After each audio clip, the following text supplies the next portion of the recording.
What's going on, everybody? Wilson here. Welcome back to the Bourbon Wrench. Today, Larceny Barrel Proof B522, the latest batch out of Heaven Hill, the new Larceny batch. You know the routine, they release 3 batches a year. The B batch is hitting stores, and today we're going to be getting into it, seeing what I think about it. But before we get into today's review, I just want to give a huge shout out to today's sponsor, you. I just want to give a huge shout out to all of my Patreon members. You guys are literally what drives this channel. You can join for as little as $1 a month. You get access to all sorts of things: coins, glasses, hats, flasks, coasters, everything that you could put a logo on, I do it.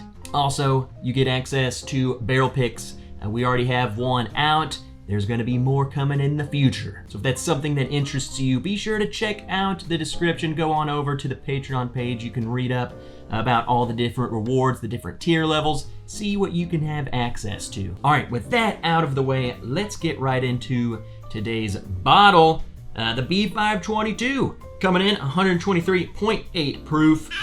Figured we would just do a quick little review on this bottle, see what I think of it, and then compare it to a previous batch, just so you guys kind of have a reference point of how I feel about this one compared to an older one. Same old thing, the Larceny is a weeder profile out of Heaven Hill. This bottle cost me around $60. They release 3 batches a year, yada yada yada, same old stuff. So let's get right into it. On the nose, interesting. Whoa, okay, I've let this open up a little bit. I've had a few pours out of it. I wanted to get some air into it. It's been open about a week or two at this point. It has definitely changed. From my first memory, it has definitely changed.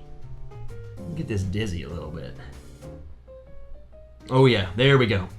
First thing on the nose is this very heavy caramel note. And I get it, caramel. It's like on every bourbon ever, but this is definitely, I think, elevated. It's very caramel forward. And then behind the caramel note is this almost like a honey roasted peanut. You know, I'm always expecting a little bit of that Heaven Hill nuttiness. This is a very kind of toasted honey, so like a sweet peanut note in there. But it's kind of behind the caramel note, okay? The caramel note is first and foremost. It's gonna slap you in the face. Very sweet. Little bit of ethanol burn too.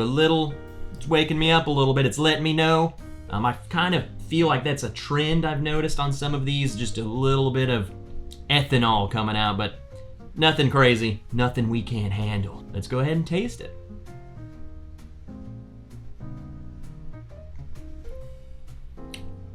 Oh yeah, that's hot. It's actually a lot hotter and spicier than I thought. Almost like a cinnamon spice, first and foremost, which, I don't know, I feel like that's kind of weird getting that note on a weeder, but 123.8 proof, you get every bit of it. But I would say that's nice and spicy. I mean, I am feeling that sucker all the way down. That caramel note kind of carries through too. Not as extreme, I think, as it was on the nose. On the nose, it just felt like a caramel bomb. On the palate, it's a little bit more, that nuttiness kind of comes through a little more, kind of bringing down the carameliness. Carameliness? It's a word. It is definitely really sweet though. I'm almost getting kind of that, you know, I was calling it honey roasted nut. I think there is some sort of kind of honey quality. I think just it's viscous in the mouth, and that sweetness makes me kind of think of that. I don't know why I'm so fixated on honey roasted nuts. And that's what I'm getting. Honey roasted peanut. Very roasted, very honey sweet, and a lot of caramel on that too. Overall, my impressions is that this is just a good bourbon. There's nothing really blowing my mind about it. I feel like it tastes like a Larceny barrel proof for $60. That's what I expect it to be, and it's kind of everything I get from this. I think it's very well put together. I think those couple of notes that I mentioned are just really shining through and are the stars of the show. On top of all the other standard bourbon notes that you get on every bourbon, I just wanted to highlight the ones that I think really stand out about it. And those are the notes I think that are just the star of this pour. It's a good bourbon. I think what we should do, just for a reference point, is to compare it directly to another batch, just to see the subtleties, the differences in them, and to tell you if you like this other batch, you know how it compares to this one. So I only have the C921. It came out when the A batch was supposed to, and then we got the B batch, so we don't get any A. So that'll just have to do, I'm sorry. So the C921, I remember really, really liking this one, so it'd be interesting to side-by-side them. Honestly, this is the first time I've ever side-by-side any Larceny barrel proof, so let's get into the C. Dang, honestly, they're much more similar than I even thought they would be. Wow. I will say, there is less of that caramel note on the C921. In fact, smelling it just makes the B522 just even more of a caramel bomb. I mean, it is a sweet caramel toffee sucker. I think that's good. If you know you love that note, I think this batch is right up your alley. All right, let's taste the C side by side. Okay, yeah, they're much more different. The C has kind of what I call, like, I get the same kind of characteristic on an Elijah Craig barrel proof C batch, where it's a little more charred. It's a little more, you know, that peanut's a little burnt a little bit. And I think this B batch is much more into the sweet things, like that honey note. I mean, that's really shining through. Whereas on the C batch is a little bit more barrel influenced, I think. The C seems to be more on the vanilla side of things, so maybe a lighter sweetness, whereas B just seems so thick and syrupy in terms of the sweet note, so like a melted caramel versus vanilla bean. Honestly, how viscous and mouth coating the B batch is kind of reminds me in a way of how like a Maker's Weeder product kind of really coats your mouth, and it's, to me, just very, very sweet.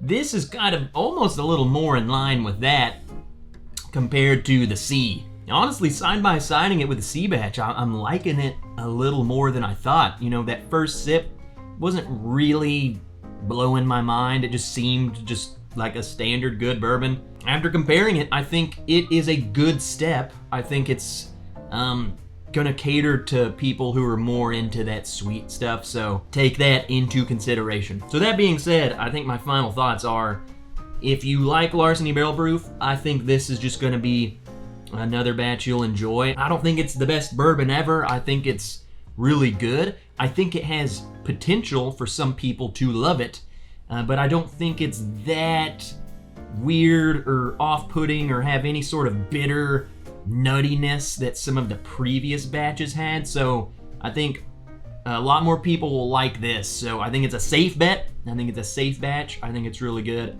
I think if you could get it and you like Larceny barrel proof products, I think it's worth a shot. Should you go knock over grandmas for this bottle?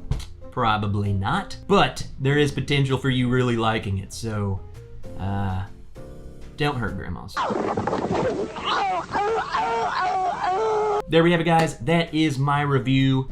It's a good bottle. So if you guys see this out there, give it a shot for around $60. I would not pay more than $60. If you see this, I don't know, $80, $90, good $60 bottle. I think it's a recommend, especially if you are a Larceny barrel proof lover. All right, if you like the video, hit the like button. It really does help the channel out. Leave a comment down below. That also helps. And I love talking to you guys, so let me know what you think of Larceny barrel proof. If you have the Larceny B522, let me know what you think of it. How does it rank in your mind against other Larceny barrel proof batches? And until next time, guys, I'm Trevels, and I'll see you in the next video.